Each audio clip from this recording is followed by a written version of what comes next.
Hi friends, welcome back to our channel. ఈరోజు మన కిచెన్లో దివాళీ స్పెషల్గా ఇన్స్టెంట్ గులాబ్ జామున్ని ఇంట్లోనే ఈజీగా ఎలా చేయాలో చూపించబోతున్నానండి. చాలా బాగా కుదురుతాయండి. ఫస్ట్ టైం చేసిన వాళ్ళకు కూడా చాలా పర్ఫెక్ట్గా వస్తాయి. వీడియోని ఎక్కడ స్కిప్ చేయకుండా పూర్తి వీడియో చూస్తేనే మీకు పర్ఫెక్ట్గా చాలా సాఫ్ట్ గులాబ్ జామున్ అనేవి అస్సలు విరగకుండా చాలా పర్ఫెక్ట్గా ఉంటాయండి. నోట్లో వేసుకుంటే కరిగిపోతాయి, అంత సాఫ్ట్గా ఉంటాయి.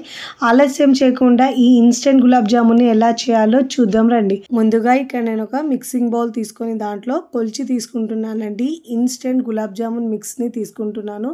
కప్పు కొలతలో ఇలా మనం కొలిచి తీసుకోవడం వల్ల, అన్ని కొలతలతో తీసుకోవడం వల్ల జామున్ అనేవి చాలా పర్ఫెక్ట్గా వస్తాయి. మీరు కప్పు గ్లాసు దేనితోనైనా కొలుచుకోవచ్చండి అన్ని కొలతలు అయితే. నాకైతే ఇక్కడ 2 కప్పుల దాకా ఈ గులాబ్ జామున్ మిక్స్ అయిందండి. ఇప్పుడు ఇలా మనం ఉండల్ని ఇలా మ్యాష్ చేసుకోవాలి. ఇలా మ్యాష్ చేసుకొని మనం చేసుకోవడం వల్ల గులాబ్ జామున్ అనేవి చాలా సాఫ్ట్గా వస్తాయండి. లోపల పిండి లేకుండా కూడా చాలా బాగా కుదురుతాయి. ఇప్పుడు దీంట్లో ఒక 2 టీ స్పూన్ దాకా నెయ్యి వేసుకోవాలి. ఇలా మనం నెయ్యి వేసుకోవడం వల్ల జామున్స్ అనేవి లోపల వరకు కూడా జ్యూసీగా సాఫ్ట్గా చాలా బాగా ఉంటాయండి. పిండి అనేవి లేకుండా ఉంటాయి. ఇప్పుడు ఇలా ఈ నెయ్యిని మనము ఈ గులాబ్ జామున్ మిక్స్లో బాగా మిక్స్ చేసుకోవాలి. ఫస్ట్ టైం నా ఛానల్ చూస్తున్న వాళ్ళు ప్లీజ్ నా ఛానల్ని సబ్స్క్రైబ్ చేసుకోండి, లైక్ చేయండి, పక్కనున్న బెల్ ఐకాన్ని ప్రెస్ చేయండి. ఇలా ప్రెస్ చేయడం వల్ల నేను పెట్టే వీడియో నోటిఫికేషన్ ముందుగా మీ హోమ్ పేజ్కి వస్తాయండి. ఇలా నెయ్యిని బాగా మిక్స్ చేసుకున్న తర్వాత ఇప్పుడు దీంట్లో మనం కొద్దిగా వాటర్ వేసుకుంటూ పిండిని కలుపుకోవాలండి. మరీ హార్డ్గా కలుపుకోవద్దు. పిండిని మనం వీడియోలో చూపించిన విధంగా కలుపుకోవాలండి. మీరు కావాలంటే సగం నీళ్ళు సగం పాలు కలిపైనా వేసుకోవచ్చు, లేదంటే ఓన్లీ పాలతో అయినా కలుపుకోవచ్చు అండి. నేనైతే ఇక్కడ నీళ్ళతో కలుపుకుంటున్నాను. నార్మల్గా ఉండే వాటర్తో కొద్దిగా వేసుకుంటూ పిండిని మిక్స్ చేసుకుంటున్నాను. వీడియోలో చూపించిన విధంగా ఇలా మిక్స్ చేసుకోవాలండి. పిండి అయితే మరీ గట్టిగా మిక్స్ చేయొద్దు. చూడండి, ఇలా వీడియోలో చూపించిన విధంగా మిక్స్ చేసుకొని మూత పెట్టేసి పక్కకు పెట్టుకోవాలండి. ఇప్పుడు స్టవ్ మీద ప్యాన్ పెట్టుకొని 2 కప్పుల గులాబ్ జామున్ మిక్స్కి మనము 4 కప్పుల దాకా షుగర్ తీసుకోవాలండి. మా ఇంట్లో అయితే షుగర్ సిరప్ ఎక్కువ ఇష్టం ఉండదని నేనైతే 3 కప్పుల దాకా వేసుకుంటున్నానండి. షుగర్ సిరప్ ఎక్కువ కావాలనుకున్న వాళ్ళు 4 కప్పులు వేసుకోవచ్చు. ఇక్కడ నేను 3 కప్పుల షుగర్ వేసుకున్నాను కాబట్టి 3 కప్పుల వాటర్ వేసుకోవాలి. ఒకవేళ మీరు 4 కప్పులు తీసుకుంటే 4 కప్పులు వాటర్ వేసుకోవాలి. మనం షుగర్ ఎంత తీసుకుంటే అంత వాటర్ని యాడ్ చేసుకోవాలి. మిక్స్ ఎంత తీసుకుంటే దానికి డబుల్ మనము చక్కెరని యాడ్ చేసుకోవాలి. పాకంని బట్టి మీకు ఎక్కువ తక్కువ వాటర్ని యాడ్ చేసుకోవచ్చు, షుగర్ని తీసుకోవచ్చు. ఇప్పుడు ఇలా వాటర్ వేసుకున్న తర్వాత షుగర్ని కరిగించుకోవాలండి. మీడియం టు హై ఫ్లేమ్లో ఉంచుకొని మంటను మీడియం ఫ్లేమ్లో ఉంచి షుగర్ని కరిగించుకోవాలండి. షుగర్ కరిగేలోపు ఇక్కడ మనము జామున్స్ని రెడీ చేసుకుందామండి. ఇలా పిండి కలిపి పక్కకు పెట్టుకున్న తర్వాత మళ్ళీ పిండిని మిక్స్ చేయొద్దండి. ఇలా మిక్స్ చేసుకోవడం వల్ల మనకు జామున్స్ అనేవి లోపల పిండిగా గట్టిగా ఉంటాయండి. అందుకే మిక్స్ చేసుకుండా ఇలా మనం చిన్న బాల్స్ లాగా ఇలా రౌండ్గా మరీ గట్టిగా ప్రెస్ చేయొద్దండి. ఇలా లైట్గా ప్రెస్ చేసుకుంటూ క్రాక్స్ ఎక్కడ లేకుండా మనము రౌండ్ బాల్స్ లాగా చేసుకోవాలి. చిన్న సైజ్ని బట్టి చేసుకోవాలండి. ఎందుకంటే కాస్త చిన్నగానే చేసుకుంటే మనకు ఫ్రై చేసిన తర్వాత అవి కాస్త డబుల్ సైజ్ అవుతుంది. దీనిలోంచి కొద్దిగా తీసుకుంటూ ఇలా చిన్న బాల్స్లోగా క్రాక్స్ లేకుండా చేసుకోవాలి. ఒకవేళ మీకు క్రాక్స్ వస్తుంటే లేదంటే వాటర్ అయినా పాలైనా నీళ్ళైనా కాస్త ఇలా మనము అరిచేతికి పెట్టుకొని రౌండ్ ఇలా బాల్స్ లాగా చేసుకోవచ్చు. అలా అయినా క్రాక్స్ అనేవి ఉండవండి.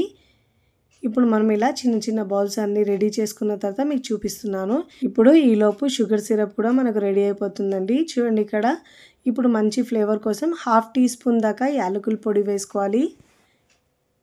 ఇష్టం లేని వాళ్ళు స్కిప్ చేసినా పర్వాలేదు, కానీ వేసుకుంటే ఫ్లేవర్ చాలా బాగుంటుందండి. ఇక్కడ నేను కలర్ కోసం ఒక 4-5 చిన్న కాడలైతే కుంకుమ పువ్వు వేసుకుంటున్నానండి. ఇలా వేసుకోవడం వల్ల జామున్కి మంచి కలర్ వస్తుంది, ఇంకా పాకం కూడా మంచిగా ఉంటుందండి. ఫ్లేవరు లేని వాళ్ళు స్కిప్ చేసినా పర్వాలేదు. చూడండి, ఇలా మనం పాకంని ఇలా వేల్లో తీసుకుంటే మనకి ఇక్కడ పాకం వచ్చే అవసరం లేదండి. కాస్త జిగురుగా ఉంటే సరిపోతుంది. ఇప్పుడు ఇలా జిగురుగా వచ్చినప్పుడు స్టవ్ ఆఫ్ చేసుకొని మూత పెట్టేసి పక్కకు పెట్టుకోవాలండి. ఇప్పుడు మనం జామున్ని ఫ్రై చేసుకుందాము. స్టవ్ మీద ఆయిల్ పెట్టుకొని బాగా వేడైన తర్వాత మంటను లోలో ఉంచి మాత్రమే ఫ్రై చేసుకోవాలండి. హై ఫ్లేమ్లో ఉంచితే పైన కలర్ వచ్చేస్తుంది, లోపల పచ్చిగా ఉంటుందండి. అందుకే మంటను లో ఫ్లేమ్లో ఉంచి మంచి గోల్డెన్ కలర్ వచ్చే వరకు ఫ్రై చేసుకోవాలి. చూడండి, ఇలా మనం చిన్న బాల్స్లా చేసుకున్నా కానీ ఆయిల్లో ఫ్రై అయిన తర్వాత అవి కాస్త పెద్దగా అవుతాయండి ఫ్రై అయ్యి. ఒకవైపు ఇలా ఫ్రై అయిన తర్వాత ఇలా ఆయిల్ పోస్తూ మరోవైపుకి తిప్పుకోవాలి. రెండు వైపులా మంచిగా తిప్పుతూ గోల్డెన్ కలర్ వచ్చే వరకు ఫ్రై చేసుకోవాలి. చాలా ఈజీగా సింపుల్గా చేసుకోవచ్చండి. ఫస్ట్ టైం చేసిన వాళ్ళు కూడా చాలా పర్ఫెక్ట్గా కుదురుతాయి. మరోవైపుకి తిప్పుకోవాలి. ఏ పండుగకైనా మనం ఇలా సింపుల్గా చేసుకోవచ్చండి అప్పటికప్పుడు. ఫస్ట్ టైం చేసిన వాళ్ళు కూడా చాలా పర్ఫెక్ట్గా కుదురుతాయి. ఇలా తిప్పుతూ అన్ని వైపుల్లో మంచి గోల్డెన్ కలర్ వచ్చే వరకు ఫ్రై చేసుకోవాలి. ఇలా మంచిగా ఫ్రై చేసుకున్న తర్వాత జాలి గరిటెలో తీసుకొని ఒకవేళ పాకం కాస్త చల్లారితే మళ్ళీ వేడి చేసుకొని పాకంలో ఈ గులాబ్ జామున్ని వేసుకోవాలండి. వేడి మీద వేసుకోవడం వల్ల సిరప్ లోపల వరకు పోయి జ్యూసీగా వస్తాయండి జామున్స్ అనేవి. ఇలా వేడి చేసుకున్న తర్వాత వేసుకోవాలి దీంట్లో. ఇలా వేడి మీద వేసుకోవడం వల్ల చాలా సాఫ్ట్గా చాలా బాగా వస్తాయండి జామున్ అనేవి. ఇలా ఒకసారి స్పూన్తో కలుపుకోవాలి. ఇదే విధంగా మిగతా వాటిని కూడా 1 by 1 ఫ్రై చేసుకొని ఇలా అన్నిటినీ వేసుకోవాలి. ఇదే విధంగా మిగతా వాటిని కూడా 1 by 1 ఫ్రై చేసుకొని ఒకవైపు ఫ్రై చేసుకున్న తర్వాత వెంటనే పాకంలో వేసుకోవాలి. వేసుకున్న తర్వాత మళ్ళీ మూత పెట్టేసి ఉంచాలి. మీరు వీడియోని ఎక్కడ స్కిప్ చేయకుండా పూర్తి వీడియో చూస్తేనే పర్ఫెక్ట్గా వస్తాయండి. ఇలా మంచి గోల్డెన్ కలర్ వచ్చే వరకు ఫ్రై చేసుకోవాలి. చూడండి, ఇలా మంచి కలర్ వచ్చే వరకు ఫ్రై చేసుకుంటే లోపల వరకు కూడా బాగా వేగుతాయండి. ఇలా ఫ్రై చేసుకున్న ఈ జామున్స్ని ముందుగా రెడీ చేసుకున్న పాకంలోకి వేసుకోవాలి. ఇలా పాకంలో వేసుకొని మూత పెట్టేసి మనం ఒకసారి బాగా మిక్స్ చేసుకొని మూత పెట్టేసి ఒక అరగంట పాటు పక్కకు పెట్టుకోవాలండి. టైం ఉంటే గంట అయినా పెట్టుకోవచ్చండి. లోపల వరకు సిరప్ పోయి సాఫ్ట్గా వస్తాయి. నేను ఇక్కడ అరగంట తర్వాత మీకు చూపిస్తున్నాను. చూడండి ఎంత సాఫ్ట్గా జ్యూసీగా వచ్చినాయో.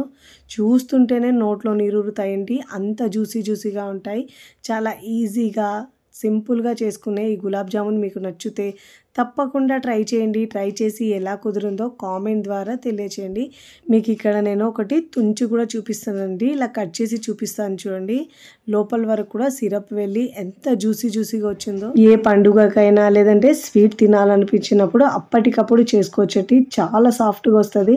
కట్ చేస్తేనే తెలుస్తుంది ఎంత బాగా వచ్చిందో. నోట్లో పెట్టుకుంటే కరిగిపోతాయి. వీడియో నచ్చితే లైక్ చేయండి, హైప్ చేయండి, ఫ్రెండ్స్ ఫ్యామిలీకి షేర్ చేయండి. మరికొన్ని టేస్టీ సింపుల్ క్విక్ రెసిపీస్ కోసం టీ కిచెన్ని సబ్స్క్రైబ్ చేసుకోండి. కమెంట్ చేయడం అస్సలు మరవకండి. Thanks for watching.